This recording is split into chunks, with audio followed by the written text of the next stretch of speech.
My name is Dan Young, and welcome to the Millionaire Code podcast. I'm a self-made guy that has made multi-million-dollar businesses from scratch. There's no way I could have done it without the help of mentors who provided me with the wisdom and guidance to help me create the formula for success. Each week on my podcast, I'm going to interview a hugely successful business person that will provide you their secrets to success, and that way can act as your mentor too. I can't wait to share their stories and takeaways with you. Welcome to Dan's Millionaire Code. Hi, welcome to Dan's Millionaire Code. I'm Dan Young. And this podcast, every single week, I will bring to you, as you know, a millionaire, billionaire, influencer, someone who changes the world, and also a whole plethora of crazy entrepreneurs. So these aren't people that are employed somewhere else. These are people that put everything on the line to start their business and create something awesome. Now remember, there's no sponsors, there's no ads, and I'm not trying to sell you a program, as you know, and you're like, Dan, how do you do this? Well, why do you do this? I do this, and friends that come on board do this to share their success with you so that it may help you achieve your goals and dreams. If you find it valuable, please share it with a family or friend. If you find it valuable, there's no other fee than that, but that's how you can pay us back, by paying it forward and sharing it. And if you like it, rate it a 5-star, thumbs up, anything you can do to help promote it, I'd sure appreciate that. So today, I have two special guests, Tobi and Mike Roberts, probably the best looking friends that I have, so handsome and beautiful, She is. in the world. And you guys have done some amazing stuff. We've known each other now, has it been like? I think it's been like since 2011. Long time, huh? Yeah. And you guys are one of my best customers. And we got to be friends and go hang out and do all kinds of stuff. And you guys also, we've had our sushi lunches and that are kind of students in a way, but you guys are far better executor than I am. But you guys have that. executed like crazy, branded yourselves, and done all kinds of stuff. So, Well, you were a big part of that. thank you. For sure. Well, hopefully we can share some of the stuff that you guys were able to do and help some of the new people getting involved and want to get their businesses rocking. Let's help them with a shortcut of how to get there, right? Okay. Yeah. So I'm pretty excited. So just tell us about your company a little bit. It's City Creek Mortgage. City Creek Mortgage. We are based out of Draper, Utah. And we started back in 1998. So we just surpassed 20 years. Wow. Yeah. Time flies, right? Time flies. 20 years. And I think when we first met, way back then, you were doing okay. You had a few employees at the time. I think we probably had maybe 10 employees, 15 employees, something like that. We were still a pretty large team for the mortgage industry, but we were ready to grow. Like, we were itching. We were driven to grow. You guys were super hungry. Still are. Still are. Yeah. Still are. More than ever. Age is not diminishing that. I'm kind of shocked. Your guys' hustle mode is like off the charts. So how big are you now? Tell us about how big you are. Please don't be shy. I think people would be blown away by how big of a mortgage company you guys are. Well, we're structured completely different than our competition, where they will have hundreds of loan officers. They have very high commissioned loan officers. We're a completely different model. We have salaried based loan officers. Wow. So we're a small team, but we produce one of the highest producing teams in the country. So, we're built completely different. And basically, we're built that way because when we first got into the industry 20 years ago, we looked around and saw how much was being charged to your everyday Matt and Molly middle class consumer. People were being charged $7,000, $10,000, $12,000 for a mortgage. Wow. And we just thought there's definitely a better way to do that. So we looked at what was being done with high commission loan officers and said, we're going to do something completely different, charge them half what our competition does, and build relationships for life. This is kind of weird too, because you guys are known as the premium person and the people in the mortgage industry. So being that your cost that you charge your clients is significantly less, but the premium experience. Yes. So how do you do that? That's kind of a strange combination. Yeah, but the it's key awesome. is if you're gonna offer a lower price, you have to have a lower cost, right? You can't have one without the other. So that's where our salaried loan officers came into play. And one team, one full team of people, all focused on working with the clients that we bring in. So we're a marketing-based company versus, individual loan officers out bringing in business. We bring in all the business to our team and deliver a 5-star client experience. So how many agents or people do you have in your org now? We only have 10 salaried loan officers and another, 20 people? 20 support staff. You gave me a crazy statistic. You were like number something in the U.S. of mortgage company. I mean, Number 5 in the country in terms of units produced for a single team. that's a crap load. That is a lot. Like here in the little Utah. But we want to be number one. Yeah, it's a high. We're more of a higher volume shop for sure for our team. That's pretty incredible. Number 5 in the whole country. That's amazing. With such a tight, just Spartan team of awesome Yeah, warriors. yeah. right? We're not huge, but we produce quite a bit. Wow. So let's go back. So maybe you guys can both share with me kind of like where you guys came from. You guys been married since you're like 12 or something, right? Didn't that He see loves that on this Instagram? story. Oh, geez. We met when I was 15, Yeah. married at 19. We High started, school, met in high school. I think our first company when I was 21. Had Wow. Austin, our son, when I was 23, Wow. and then started City Creek a couple years later. So we've worked together side by side really since I was 15. It's very embarrassing. I used to pretend I was sick not to go to school, and then I would just go to college with him. Now that's when she was 17. I would sit outside Yeah. the classroom and do my homework while he was doing college. Yeah. Wow. So That's awesome. Yeah. So let's talk about how you started City Creek. Like, what did you do? Like one day decide, hey, we're gonna be mortgage people. No, actually, we first left the home building industry, and we had no idea what we were going to do. We had a brand new baby. We just figured this was not for us. We wanted to find something new, so we got into it a little bit randomly, but it worked out great because it's been phenomenal 21 years. Yeah. while we were in new construction, though, we were also witnessing people who were coming to the closing table to buy the homes that we built. And it was a very scary, frustrating, blind, and expensive process. Like, we would watch them come to the closing table having no idea if they were actually going to close on their loan. And then we saw them being charged so much money, and they're like, this is not what was quoted originally. So when we left the home building industry, because we couldn't really control the client experience with all the subcontractors at the time, we looked around and said, we think we can do this better. So that was part of the process in getting into the mortgage industry, is we looked and said, we can do it better, we can do it for less, and we can build relationships with people that they will never have to choose another mortgage company again. So when you started, were you doing the marketing and then you were just crunching the numbers, or Yeah, so I was just the loan officer. She was the marketing. Just the loan officer. He was a badass loan officer. Well, thank you, but yeah, and so she would go out and get relationships. It would bring us business, and that's kind of how we got started. Wow, what a good team. Yeah. So it was just you two guys Yes. at first? When we started, sure. yeah. Yeah. So the first employee you hired, how far into that was that? Actually, we had processors. So we Okay. started out with One processor. Catherine. Yeah. One processor. And she Yeah. was actually an employee that we worked with in the construction industry. Yep. And so, yeah, she came and processed our loans. Still and it one of was- our best clients today. Yeah. Wow, that's cool. Yeah.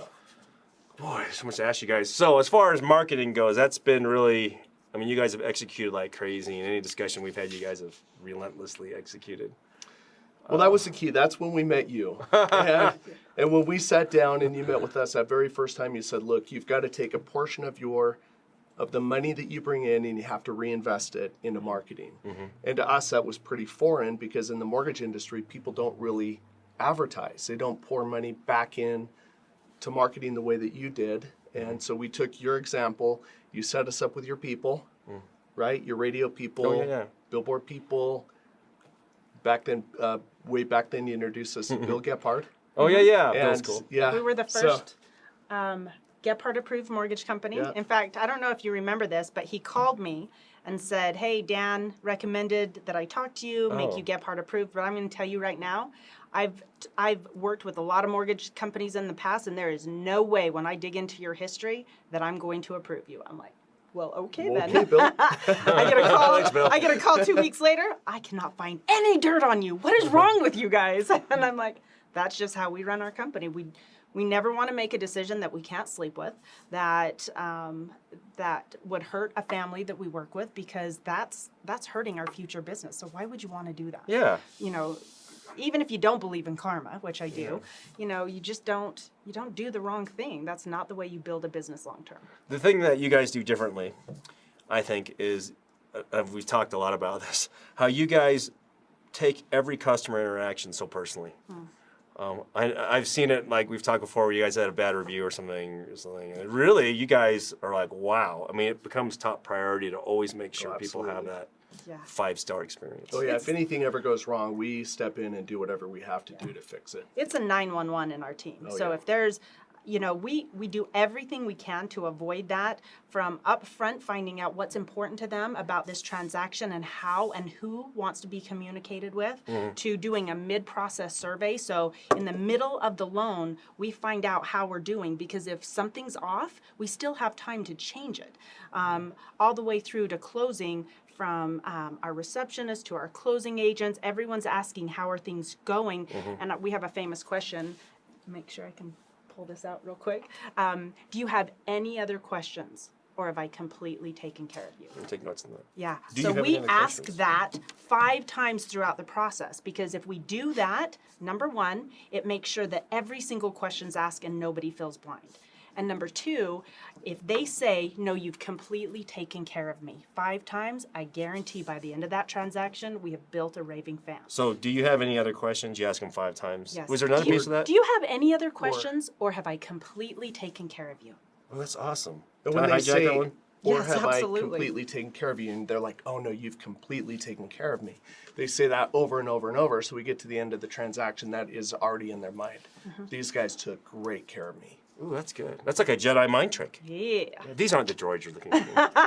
You're gonna go home and quit smoking death sticks, right? No, I'm just kidding. Smoke death sticks? No, it's Have Star you Wars. smoked Nerdy. a death stick? That's just a Okay. Star Wars. Yeah. But Did you just do this? no, that's Star Trek. Oh, yeah, I figured. Kind of nerdy here. Yeah. So you guys also, as a mortgage company, have embraced technology and marketing pretty heavily. And it's kind of weird how cutting edge you guys are on all aspects of that. But one thing I want to ask you, what is the, I mean, you guys have been doing this for a long time. What's the biggest, scariest challenge you had, and how did you make it through that without failing pretty totally? 2007, 2008, when Yo, the crash happened. That was at the time, for sure. Yeah, that was literally, I think, the scariest thing we've ever been through. In 2007, when the market crashed, we Oh, that were sucks. actually in, I think, Hawaii or Mexico at a mortgage conference. And from one day to the next, half of the room cleared out. And we're sitting there going, what is happening? And the speaker gets on stage and he said, I have to tell you, when you guys get home tomorrow, the mortgage industry, as you know it, will be completely different. And everyone said at that point, we're a broker, which helps us get the best pricing and the best options for our clients. They said brokers will be dead. You need to close your doors and go work for a big company. And at the time, people literally laid off between 70 and 90% of their staff.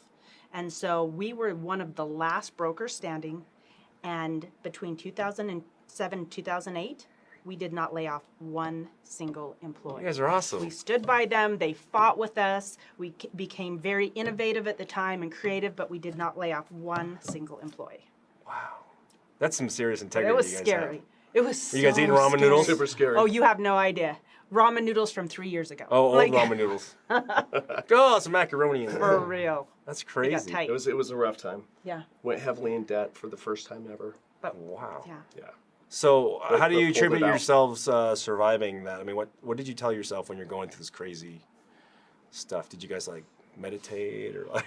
How did No, you we had guys some. do? I had some very We good cried. advisors. I had very good people around me who kept me going. Who told me, look, it's going to get really hard, but I don't want you to quit.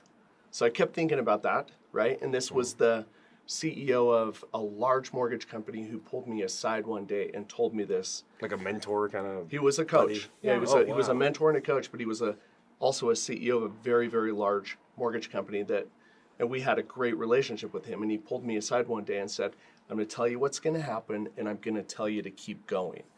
Put your blinders on, plug your ears, and keep going. Don't listen to the market because they're afraid.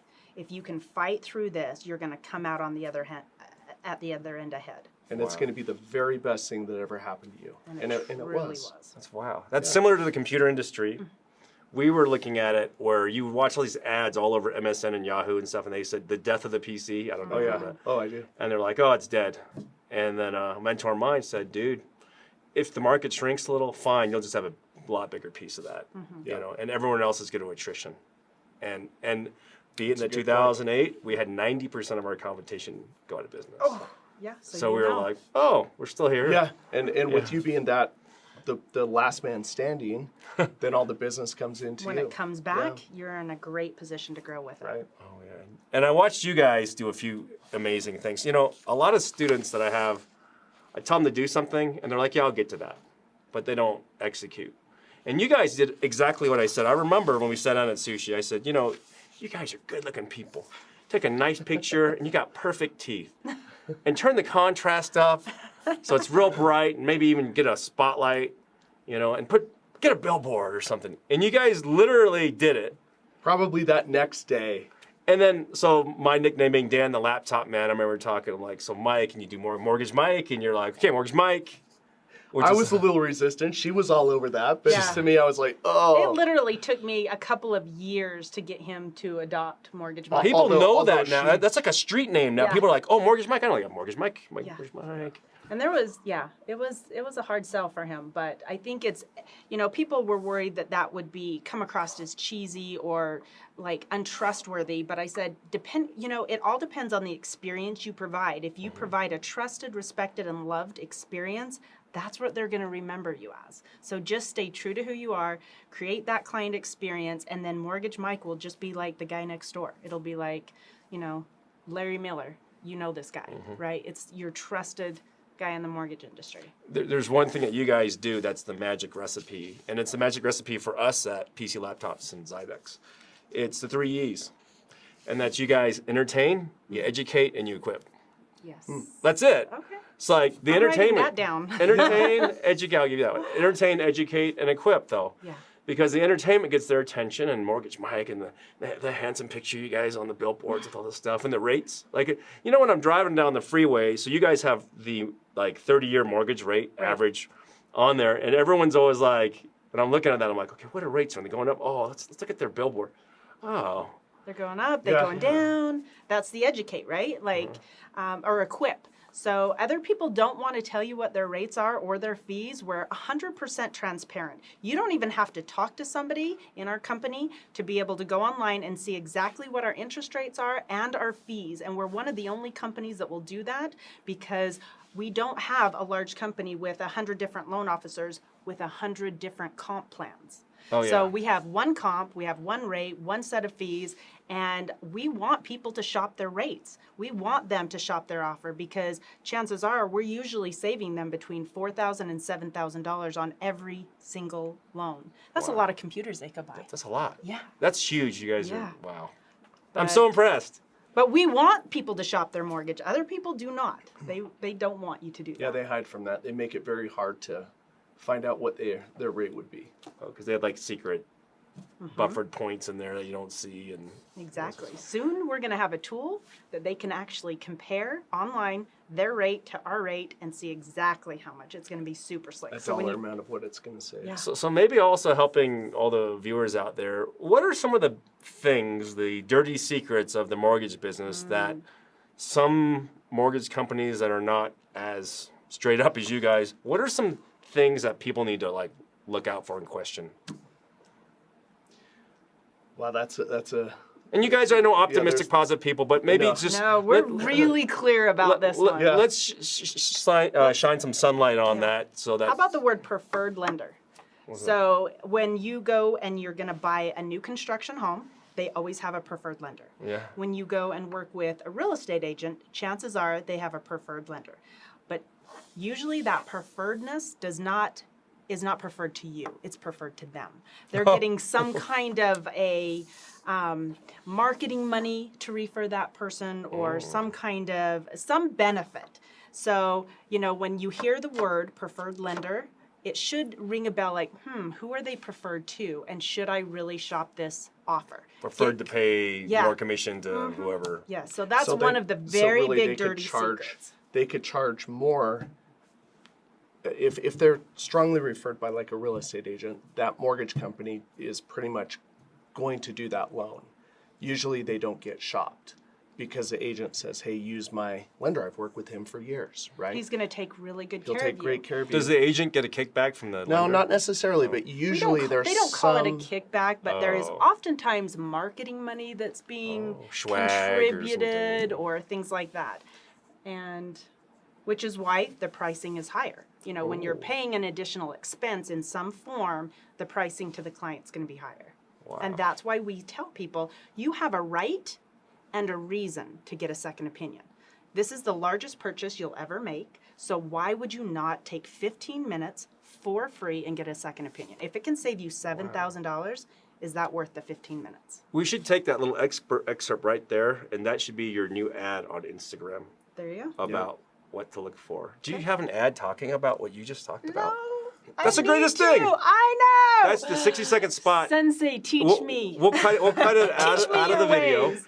and then we'll send it to you, and then you could just run 60s on TV and radio and internet. And you guys do Totally that. agree. Love to do that. Yeah, this exposing these dirty secrets of the industry is a big thing. I think mentor once told me sunlight's the best disinfectant. Oh, Yep. amen. And you guys have some crazy competitors, or I don't even call them competitors, but kind of troll competitors that like literal copy word for word. And we've watched over the years trying to Yeah. hijack your website, all kinds Right. of weird. Right. And typically those people long term, I mean, They if they're don't willing to last. run their business like that, they're going to treat Yeah. their customers with the same 100%. kind of. Well, and they fail because they may have they're like dead. one little bit of what we do, but they don't have every step that makes us who we are. Yeah. So they'll try one thing, but without the rest of the ingredients, they fail. So they'll try and compete on our pricing, but still pay their loan officers high commissions, and we've seen that happen.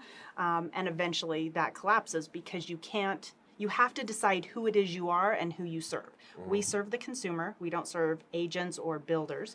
And because of that, that's how we've structured our team, how we've structured our client experience. Our core values are super tight to that. Like, we never veer from our core values. So when we say we're going to do something, that's exactly what we're going to do. When we give you a quote, there's no changing it. There's no, last minute, increase in pricing or anything like that. Like, we will deliver what we promise every time. That's your next 60-second spot right there. You did all your production here. was good. We've got it all filmed. Well, because it comes from our heart. Like, we know why we're doing this. When I was growing up, my mom and dad both worked in the grocery industry.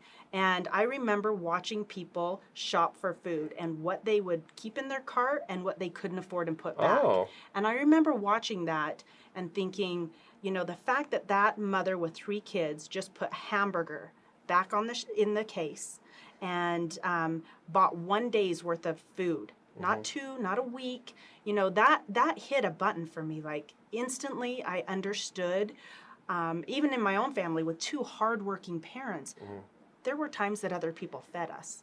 So Wow. I understand what it feels like to put things back on the shelf. And if we can structure our company in a different way that saves the consumer money and allows them to keep food in their cart or put their kids in soccer, whatever that looks like to help them build a beautiful life, we'll continually be innovative and find ways to drive our costs down and pass that on to them. That's cool. You guys are the poster child of the Dad's Millionaire Code student. And I'm proud to know you guys because you guys executed so hard. And I remember us having some of the first conversations, and we were like younger back then. We're talking a lot about cars and stuff, and we like cars and stuff because they're fun. Cars are fun. Right, just something like fun toys. But it was interesting. I can't remember what you guys were driving at the time, like an Audi or like a Honda something or Honda. something. Probably a Honda. Yep. And then I remember we went to sushi, and I said, let's talk about some stuff that you guys can do and execute on, and get yourself some Lambos and Teslas and stuff. And the funny thing is, you guys are super humble people, and super giving. But you ended up buying Lambos and Teslas, and I see them because you have had these car charity. You're doing lots of charity events with the cars for too. Kids is one of our favorites. Is that the big one? Yep, that's Cougar's deal, right? Yeah, with Lex Auto Spa, they put that on, and it's for the Ronald McDonald House. And so all the money is raised that helps the families with critically ill children be able to stay close to them. So that's. Is that one of your big causes now? Yes, absolutely. Is that like your number one? I would say it's definitely one of the top. I love hanging out with you guys and doing the nuzzles thing once in a while to save the dogs and cats nuzzles and coats. Nuzzles, yeah. You got to help that. A big charity that a lot of the guests have supported now is Operation Underground Railroad. Yes. That's a big deal. In fact, Tim Ballard's going to be coming on the podcast and sharing that. I think it'll be cool to like bring that message to the whole group. I would love to meet him if that's an opportunity because I was actually in the audience at Anthony Robbins when a woman in the audience stood up and said her why is that I want to succeed in life because I want to fund this operation. And Anthony was on stage and he's like, tell me about it. And she said, we rescue young children from sex trafficking. He's like, that's a thing? How much does that cost? And she gave a figure, and I don't remember if it was $10,000 per child. And he looked at her and he said, go rescue me 10 kids. And then the audience started getting involved. And one by one, somebody would stand up and say, I want 2 kids. Give me 1. Give me 5. And in that one session, they raised over $1 million for Underground Railroad. Right on. And I've always wanted to get involved with that organization because I'm a little feisty and I think I can add some value to that. Let's go. Yeah, you guys go hang out there. Yeah, I would love to meet him. We love to get the tables, a couple tables near the front of their fundraisers though, and we have just crazy Jedi like yourself. And the cool thing is this, one thing that I've noticed, and I'm trying to make sure that all the viewers know this, most of the really amazing, successful Jedi, whether they're successful in their personal endeavors and giving back to the world, or making money too as well, are the most giving people. In fact, on my podcast, I've only really selected super giving people, because abundance is phenomenal, but people like yourselves that are giving back so much more to try to help the world. Absolutely. It's so an cool. Important part of what we do. Well, our relationship started that way. Do you remember our first interaction? You do not. Was I selling I know you a computer? exactly where I am. I was on I-15. Yeah. I was leaving my office, and Mike said, if you want to start social media, you really need to follow Dan Young at PC Laptops. We buy all of our computers from him, but he is killing it online. And I'm like, yeah, but he's not going to talk to me. I don't know him. I haven't met him. And I sent you a Facebook message, and within 5 minutes, I was still on I-15. I left my office. 5 minutes later, I get a phone call from you. And we spent 2 hours on the phone, and you were adding value and adding value. And you guys did it all. Who is this guy? Who calls and gives you 2 hours of their time adding value? Well, that's how you respect somebody who does that, right? Like if they take the time to add value to you, you, number 1, write it down. 2, do it. 3, go back to them and tell them you did it, because maybe they'll give you a few more things to do.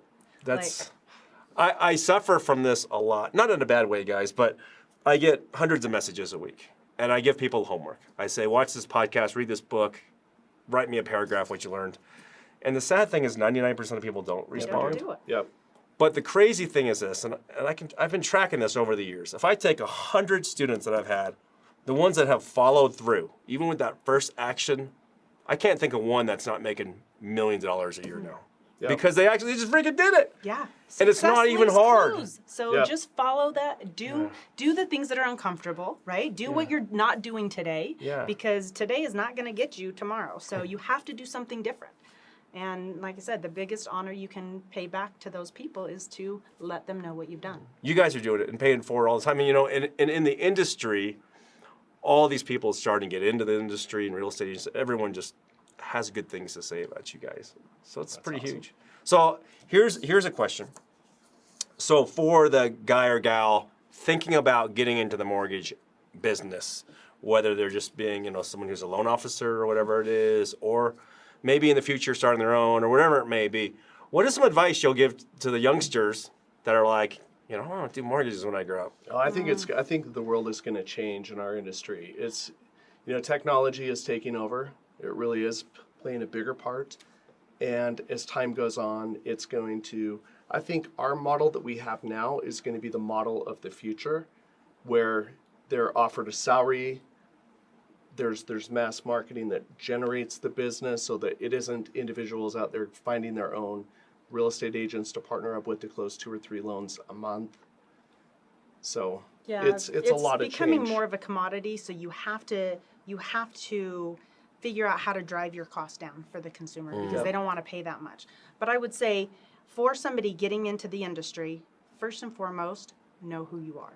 Know what your core values are, because you're going to come across clients, you're going to come across other influences who are going to try and talk you into doing things that are not the right thing to do. And you have to know who you are, because you can easily get caught up in that, trying to please somebody or trying to close a deal. So from the very beginning, know what your core values are and do not break them. If somebody pushes you, they are not your people. Be willing to walk away from those relationships or those opportunities, because that is the quickest way to destroy your reputation, maybe even your freedom. Wow. So don't do it. So people, I mean, there's a lot of compliance in the mortgage industry and things you can and can't do, right? And also, on that same term, know the company you're going to work with, because a lot of companies are, some are better, right? Some are great, and some may not be. It would probably be a really good opportunity. I tell a lot of the guys and gals that come work for me, you know, like, hey, if you want to kind of learn our industry, come work for me or something, you know? Yeah. And I'm not super stressed about people, you know, doing their own things later and that. And, you know, you guys are hiring people, right, all the time? Yeah. And so you do some mentoring for all that. I've seen some of your employees at the gym. They're always like, hey, what's going on?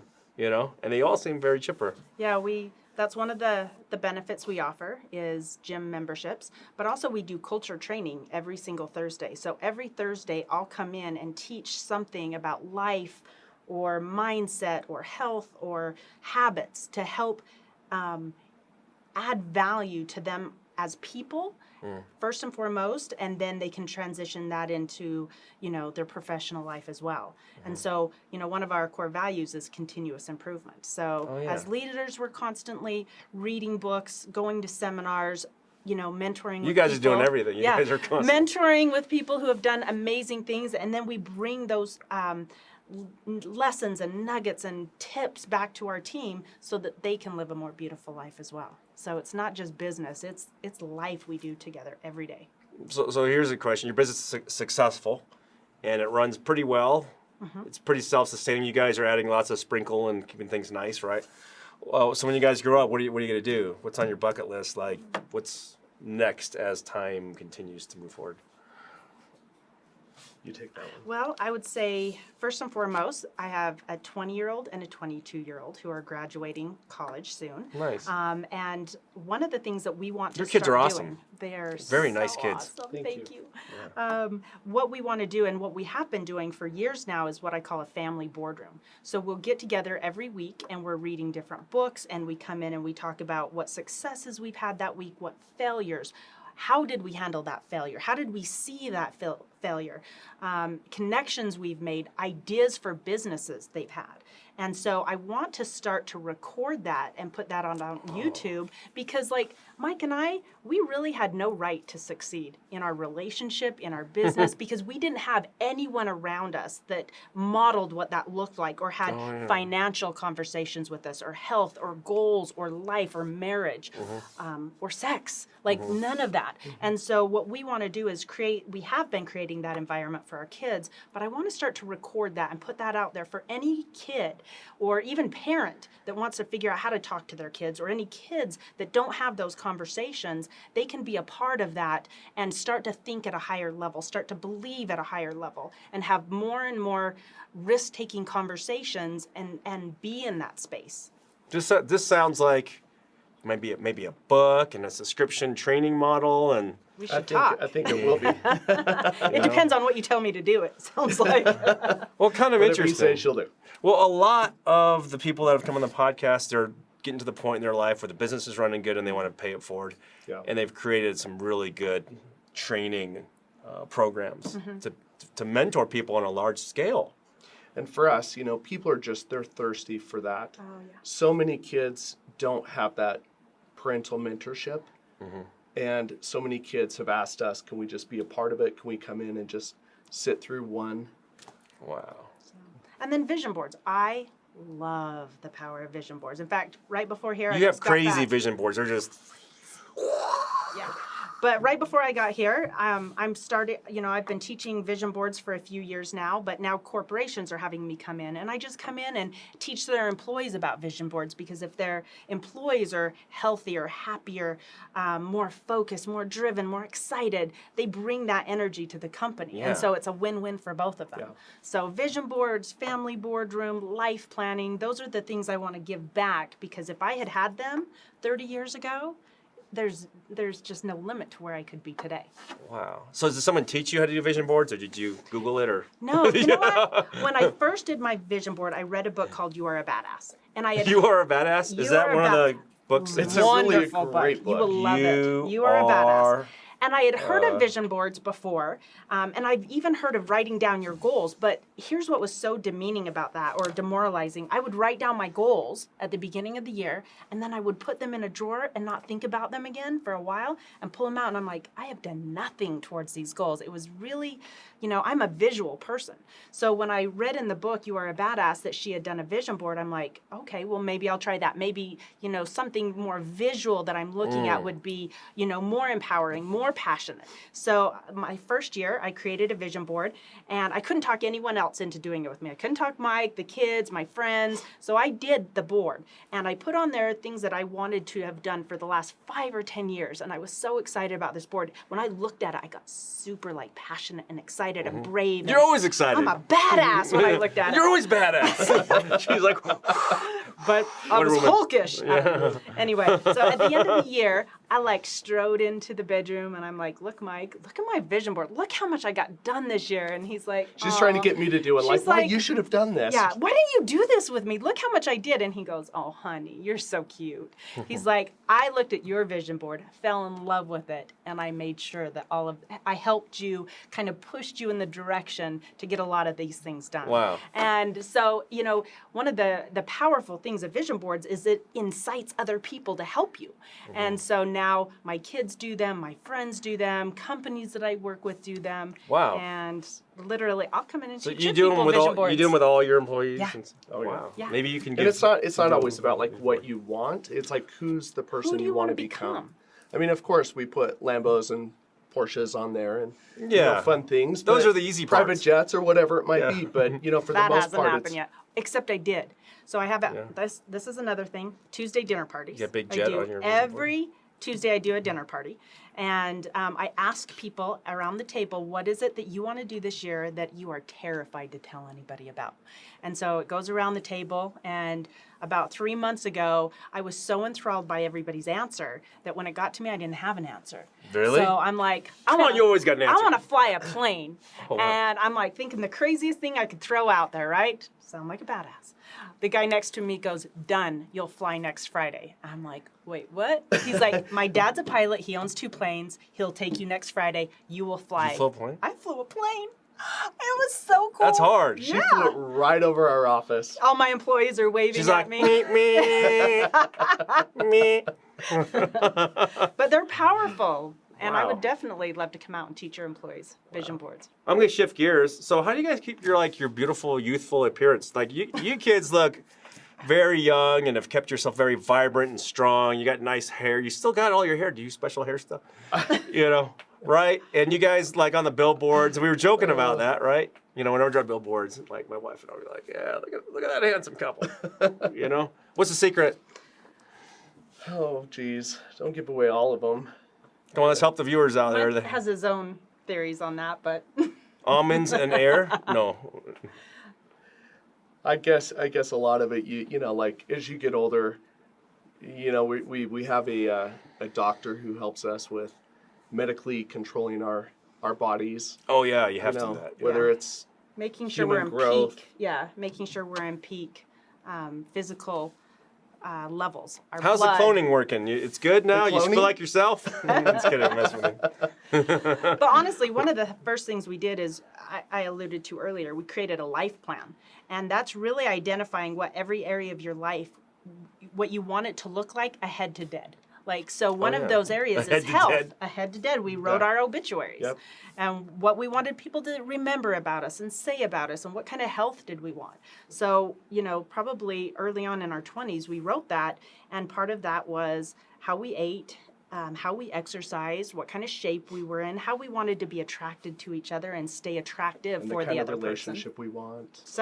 What kind of sexual Everything. relationship we wanted to have. I'm pretty sure Mike thinks that's why we stay young. I'm sure. That's going to be a big part. He's got his vitamin mix from the doctor, like rainbow colored, enhancement. Something. I'm just messing. But yeah, so we decided that early on, and we're not always perfect about it, but when it gets a little too far out of our comfort zone, we'll push it back in and tighten things up. There's never a lack of energy and optimism. That's the big thing. And I've seen on your posts all kinds of awesome people, and I've seen haters too. Oh yeah. It's kind of weird that there's a certain group of human beings on this planet, and there's always new ones coming out of the woodwork, that don't like optimism. Isn't that weird? Like people that are like the vampires, like to suck the she's energy trying right really out. hard and she's got all this energy and is super optimistic, wants to do all this stuff. you off the and fence. they're like the draw a mustache on your high school photo picture people. You're like, come on, people, So it never seems like you guys run out of optimism. I think we really No surround room for it. ourselves with people Yeah. who are that way, right? So Yeah. you're feeding off their energy. You don't feed off negative victim or blaming energy. So it's about who you surround yourself with, right? So your friends, your coworkers, your just any kind of associates, spend more time with them, spend more time self-educating, because when you read stories about powerful, cool people who have done amazing things, it can't help but, energize you to do something more. So I would say what you put in your mind, what you surround your soul with, those are things that will either feed you or drain you. And we are constantly meeting new people. Like she said, we have a dinner party every Tuesday night. You guys are pretty sociable. Usually Sorry, hanging out half with the you guys. time we don't even know. Some of the people at the Like a table. lot of the times I haven't really met any of them, or I may know half of them, but by the end of the night we're all really good friends. Wow, that's cool. You guys are just like that. You guys are just likable. So it's awesome. So mortgage company, what are you gonna do with that now? You got to keep just growing the empire. I think that we are on the verge of scaling pretty heavily. That's been our focus this past year. This last year, Tobi took over as CEO. All right. She is 100,000 times better at that role than I ever could have been. But she has really gone deep into the whole concept of scaling and growing a company long term. Wow. Have you read that new book, Principles by Ray Dalio? We actually have both received it from Just got different it. people Yeah. as gifts. And so they're literally both sitting on our nightstands. Oh, guys. So we yes. need to Gotta start read. reading those. It is It's You love probably the best book I've read in 10 years. Really? Yeah. I mean, it's up there with like Think and Grow Rich and How to Yeah. Win Is it Friends and really? Influence People. I mean, Wow. it's like you're literally taking this super mega ultra Jedi's brain and it's right there. And Ray Dalio, he was an investor, right?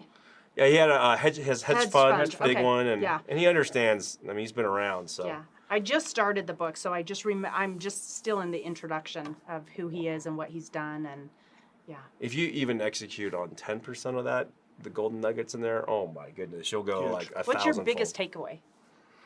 From that book is to be able to communicate with your team members very transparently and have everyone be totally transparent about their weaknesses and strengths. And if you call them out on it, there's not a lot of drama there. You're just like, and they can call you out too, right? Yep. And just and that's something that, we've tried to practice in our companies for a long time, but it's always a constant struggle. Especially as CEOs, like our executives like ourselves, sometimes it's tough to admit to your people that you really screwed the hooch, But some of that, being transparent with them, and we want them to be transparent to us, is like Absolutely. just as important. And the funny thing is, they know what you're weak at. It's not like you're fooling It's them. not like it's so a you might surprise. as well admit it. They probably look at you and like, oh, thank you for finally realizing this. A crazy breakthrough that I've had, and I want to see if you guys have, because we're about the same age, it's gotten to this point. And it's, people think that like our companies are like so system process organized and so just and function so well. easy. But I just realized like most companies are like a total mess compared to how they could be, no matter how phenomenal they appear from the outside. And so we're all just humans trying to do our best, but it's almost like, duct taping together a lot of things to make them function how they should. And things go seamlessly and smoothly, at least to the outside appearance, while you're making everything function so that people have their good experience and their good thing. But the craziness in the back end is like a lot of chaos. Heartburn. Yeah, it can be. Yeah, and the thing is, every time you grow to another level, sometimes you have to scratch almost all of your systems and reinvent new ones. Because what worked at 50 units a month is not going to work at 100 units a month or 150 or 200. So that is a never-ending process of improving processes and systems and checklists and people's roles and their KPIs. That is never-ending. So if people get frustrated with that and feel like something's wrong, it's not. That's part of the price you pay to grow. You either growing or you're going, right? Yep. Yeah. So Tony Robbins, we both share the thing. I mean, that's one of his big mantras is can I, right? Constant and never-ending improvement. So that's like a big, huge rule for you guys in your life constantly. For sure. Oh, Yeah, and Tony Robbins has been a big part of our growth. He's so awesome, too. that dude. Yeah. Yeah. Kanai is kind of like the cheat sheet of life. Like if somebody else has done something and it took them 10 or 20 or 30 years, would you not read their book for 5 hours and figure it out? Like that's the cheat sheet for success. It is. So being shelf-educated. Like I'm not highly educated in college. Like I had 2 years at Slick. I don't care. I am so educated on the bookshelf, on mentoring from very smart people, going to seminars, things like that. That's where I get all of my ideas and the passion that drive us. You guys, wow. You guys execute like no other. I'm just super impressed because you see half-ass execution. And I'd probably say you see a lot of assholes. Assholes? Yes. Yeah, people who ask, but they don't do it. Oh, yeah. They're like, hey, I wanna make $1 million or whatever. I'm like, okay, so you're in the right business. Just do this and this. And well, what else can I do? Or that sounds hard. yeah. Or I want to do that in a year. I'm like, you can't do it in a year. You have to have long-term perspective of how long things take. Be in it for the long run. Look out 3, 5, 10, 20 years. That's where most often success comes after a long period of time. It isn't the first year, second, third year. Those are very far and few between, and it sets people up for failure, so they quit too often and I'm start with you over. on that. And Like they 10 start years over. is like a short amount of time. Yeah. Oh, for Really, sure. right? It's Yeah. like So if you're 10 years? struggling and it's you've just been doing whatever it is you're doing for a few years, that's not the game. It's 10 years out, 20 years out. That's where real success comes. wow. That's the rule of thumb that I have for mentors and also peer group is have you been doing well for more than a decade and preferably over 2? Because if you've survived at least a couple of decades and gotten beat up a lot, you probably have a little bit of endurance, right? Yeah. To be You've able to learned a continue. lot. Yeah. And you guys have a lot of endurance. I'm just amazed on the endurance level. So, where can human beings find you guys? Pretty easy. We're on I-15. You can see us there. You can see where our rates are on I-15, but also on our website, www.citycreekmortgage.com. You can Google Mortgage Mike. You can get there that way. You can call us. You guys are super accessible Yeah. Yeah. as well. So whether you're in Utah, if you're in Utah, these are the guys. Do you handle any sort of mortgage stuff out of state too, or is it primarily Utah? We have a little office out in Missouri, Oh, wow. but we are licensed in multiple states. So Oh, So we're just kind of getting our feet wet in how to break into those markets without a physical presence and still be able to offer the pricing we do and the client experience online, because most of our clients don't want to come in anyway. They want it easy. They want it, inexpensive, so we can deliver that. so you can do a lot remotely now? Yes. too? So now Oh, we're for sure. licensed in 5 other states. Wow. And our Which goal- states are those? So Colorado, Oregon, Idaho. Missouri, Wow. Kansas, Utah. California? Not quite yet. So if people have questions, so they can message you, call you guys, whatever, wherever they Yeah, are, just right? email Mike at citycreekmortgage.com. So if you can't take care, you can refer them somewhere that can. Yeah, right? for sure. Or Tobi at citycreekmortgage.com. Wow. This is so cool. Yeah. So friends, follow these guys on all their social media and at City Creek Mortgage. And then also, is there a Mortgage Mike page now? Or is it a Facebook? Or is it all through City Creek all Mortgage? City Yeah, Creek. it's all. Okay, yeah. City Creek, right. Yeah. You guys have a nice website. Well, you should too. talk him into that Mortgage Mike platform because he has a lot to offer the mortgage industry on I'm heading there. nuts to bolts, everything. I'm heading there. I was driving down the road with Rick White, Okay. and we saw your billboard. And he's like, whoa, because I love those billboards. I'm like, yeah, those are friends of mine. And he's like, Mortgage Mike. He's like at City Creek Mortgage. He goes, Mike, you definitely take that Mortgage Mike and make sure you've got a website specifically for that, and put some really cool videos and stories and stuff. There you go. We have it. I think it just goes to our homepage, right? We have the website, mortgagemike.com. It just goes to our website, but he's talking about a little bit more specific. A little more. Yeah.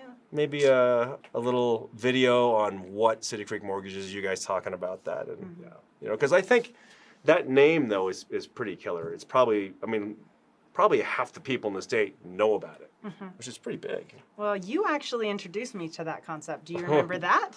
Like Dan the Laptop Man and Mortgage Mike? No. It was, you talked to me about, when I first talked to you about marketing, you said that when you first got in the industry, there were surveys that you used to do at Crossroads Mall. And the survey was, if you were to buy a new computer, what are the companies that would initially come to It's mind? like top 3 or top Yeah. 5. Oh yeah, I remember that. Do you Best remember Buy, this? Apple, Yeah. Us. Yep, Yeah. exactly. And I thought, how can we be in that game? How can City Creek Mortgage be one of the top 2, 3, or 4 names that come to people's mind? And that's when the idea of billboards on I-15 is just like, And now is though. I mean, if they did a survey like that today, I would love that kind of survey. I you would guys love to probably know. be number one in the state. I bet you if they asked 100 be. people, more than half of them. That would be a dream. I would love to figure that out. Yeah. You know what though? I think there's some companies that, I mean, they do these surveys. You could just take it, have them do a sample of 500 people or 1,000, and then publish that on your billboard. That's a great idea. Ooh, Yeah. Number one, you know, we asked 1,000 people or 500 people, and this is what they said. that'd be cool. Brilliant. This is cool. More stuff to do. Yes. Thank you. Assignments. We will do that tomorrow. Okay, so I want to recap a few lessons. One of them is read "You Are a Badass." Yes. It's a good book. Great book. Love it. And to ask customers, do you have any other questions? And have I completely taken care of you? Yep. I mean, any business person should ask that of their business. Absolutely, because you never want to close a mediocre, happy client. You want to make sure they're a raving fan, and the only way you're going to know that is if you ask. Do you have any other questions, or have I completely taken care of you? That guys and girls is the gem of the day. Like, you should incorporate that in your script for your business, whether it's online, retail, doesn't matter. Sure. Yeah, that's how we end every phone call. Oh wow. Every single phone call. $1 million tip, friends. $1 million tip. All right. So, hey, I appreciate you guys coming on. We could go on forever, and we'll probably have you on more for more follow-up. I'm so excited to see as you scale your company and keep contributing back to the world and changing it and influencing and mentoring. And you guys are mentoring a lot of people yourselves now. Yeah, so you got personally mentoring. students and wonderful family and everything. So, guys, Dan's Millionaire Code. Nothing to buy here. No sponsors. But why we do this is so that we can help you and your family and your friends do better at your business so you can provide financial security for yourself, but also help change the world. If you found this useful, even one thing useful, please share it with friends and family and rate it a 5-star thumbs up. Hit the notification thing on YouTube so that you get notified when we put new stuff up. I'm Dan Young. This is Tobi and Mike from City Creek Mortgage, and I appreciate you guys so Thank much. you. Thank you, You guys buddy. are awesome. Okay, we'll see you guys next week. See you later.